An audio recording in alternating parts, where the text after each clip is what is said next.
So ito mga ka-farmers, kukuha tayo ng mga itlog ng white leghorn ngayon. So mapapansin nyo, umuulan. So ilang araw na rin tong palaging umuulan dito sa amin. Kaya yung egg production natin medyo bumababa. So isang rason kasi mga ka-farmers kung hindi nangingitlog yung manok ay yung panahon na palaging umuulan, malamig yung panahon. Kaya hindi nangingitlog yung mga manok natin. Pero kung tang-init ay talagang madami talaga yung production ng mga manok natin. So ito, titingnan natin kung meron pa bang itlog dahil mamaya magpapaship tayo ng manok. So yun o. So yan yung mga white leghorn natin. Kaso meron pang iitlog. So mamaya na lang siguro natin yan kukunin. So yan sila.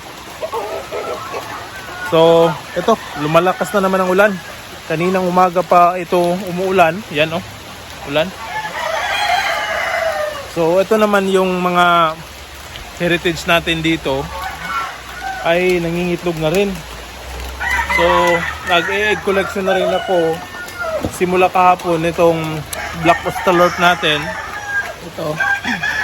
So yan yung rooster doon sa loob. So nagsisimula na rin ako mag-egg collection sa kanila at inilagay ko ito sa refrigerator doon sa chiller. So para ma-imbak ko at least 1 week or mahigit 1 week pa na tapos saka natin isasalang sa incubator. So itong black Australorp natin, titingnan natin kung maganda pa ba yung magiging similya nito dahil last year ay wala talaga, zero yung na-produce nito. So ngayon, sa mga nagtatanong or bibili ng fertile eggs nito, baka hindi muna tayo magbibigay nito dahil iti-testing ko muna. So katulad ng ginawa ko sa white leghorn na bago ko nag-release ng mga itlog ay tinesting ko muna kung meron bang mga lamang sibilya yung mga itlog na binibenta natin. So first batch ng itlog ng white leghorn natin, nag-incubate ako muna, hindi muna ako nag-release. Tapos meron ng mga sisiw. So mamaya ipapakita ko sa inyo yung mga sisiw dun sa loob. Although konti lang, pero for testing lang naman yon kung meron ba talaga similya. So mamaya ipapakita ko yung mga sisiw nila. Yung mga sisiw nila ay talagang malalaki. So ito, meron tayong order ng mga sisiw ng black Australorp at saka barred rock. At nag-breed na rin ako ng Rhode Island Red, barred rock at saka yung Orpington Blue. So in case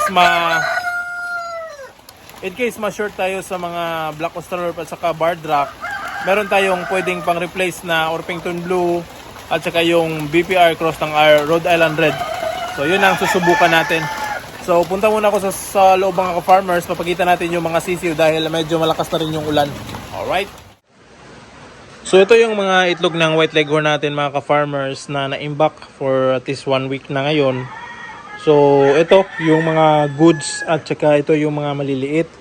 So merong order 60 eggs sana or 2 tray sana pero hindi na aabutin kasi mas maganda kapag hindi aabot ng 2 weeks mga ka-farmers dahil konti na lang talaga yung magiging similya kapag aabot tayo ng ganong panahon. So ito kahit aabot lang ito ng 40, yung mga extra ito i-free na natin yan. Kung aabot tayo ng 40, ito yung ipapak natin mamaya. Tsaka mamayang hapon or mamayang gabi ipapaship natin agad ito. Para 2 to 3 days pa kasi ito bago makadating doon sa paghahatidan. Ito ay patungo sa Cavite, sa Manila. So yan. So ito yung ina-imbak natin ng mga itlog ng white leghorn. So dito naman mga ka-farmers, yan, meron tayong mga itlog dyan. Ayan yung mga pinapa-incubate lang ito. Lahat ng ito ay hindi sa akin mga ka-farmers, pina-incubate lang. Ito, meron tayong itlog ng Guinea, na Guinea fowl. Yan, 50 eggs yan at nakandol ko na. Ito, merong 30 eggs na natira. So, pina-incubate yan. Mga G-fowl din yan. Itong kasunod, G-fowl din. Tapos, merong mga Rhode Island na pina-incubate.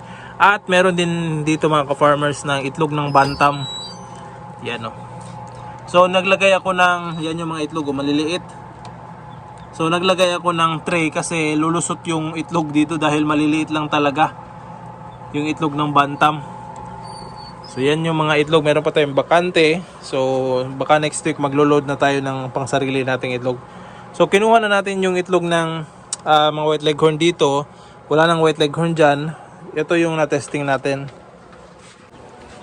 So ito na mga ka-farmers, yung mga sisiw. Yan, no? Malalaki talaga yung mga sisiw.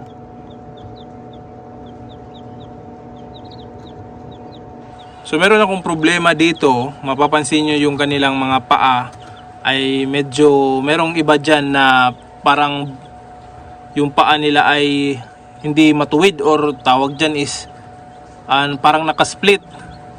So ang dahilan kasi niyan mga ka-farmers, hindi natin na-transfer dito. So yan mga ka-farmers, ang rason niyan kung bakit nagka-split yung kanilang paa ay dahil dito natin yan, dito pa yan nangahulog yan mga ka-farmers. So biruin nyo, malapit na mga 4 feet kasi itong haba na incubator natin. So dito sa mga 3 feet and a half siya nahulog dahil nandito yan sa pinakaitaas, nahulog doon. Pagkatapos merong iba na nasablay dito, nasablay dyan dahil hindi ko na malayan. At ito yung isa sa mga dahilan, dahil pagdating nila dito sa baba, yung kanilang paa ay na-slide or makakaslide dahil madulas itong insulation foam. Kaya hindi kumakapit, hindi katulad ng ganito, yung screen, yung sahig. So madulas talaga yung ganito.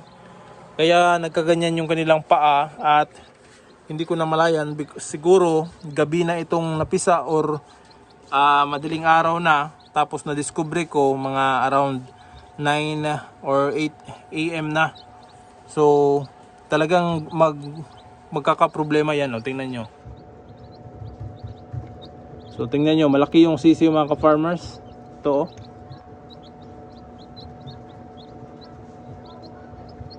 So merong naka-split. So yung naka-split, walang kaso yan mga ka-farmers dahil for testing lang naman ito.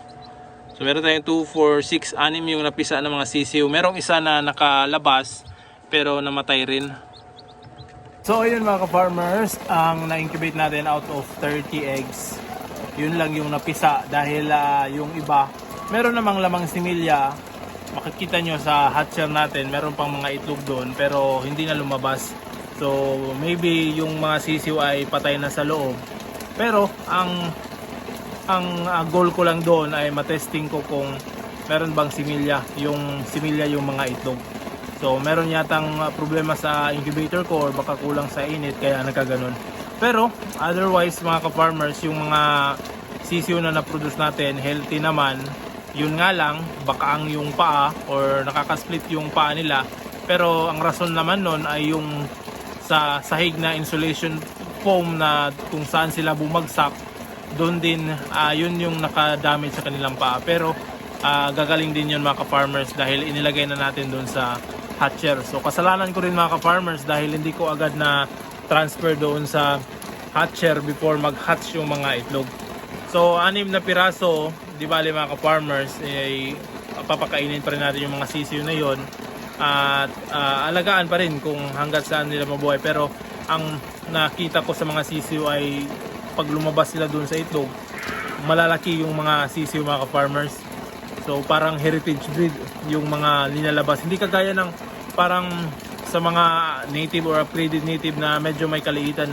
Yung mga sisiw ng white leghorn ay malalaki sila. So magaganda din yung kanilang kulay, yung texture ng kanilang balahibo ay perfect para sa akin. So ito na pala yung mga itlog mga ka-farmers na order ni si Randy from Cavite. Ito dadalhin. So 40 eggs yung nakuha lang natin, nakukolekta at ilalagay dito sa storage box. Yan lang yung gagamitin para mapaship yung mga itlog. At mamaya pupunta na ako dun sa LBC dahil sobrang lakas ng ulan pero kakayanin yan mga ka-farmers. At yun lang mga ka-farmers, at din dito na rin ako sa LBC. Yan yung product na ipapadala natin. Alright, so yun lang mga ka-farmers. Maraming salamat. Happy farming!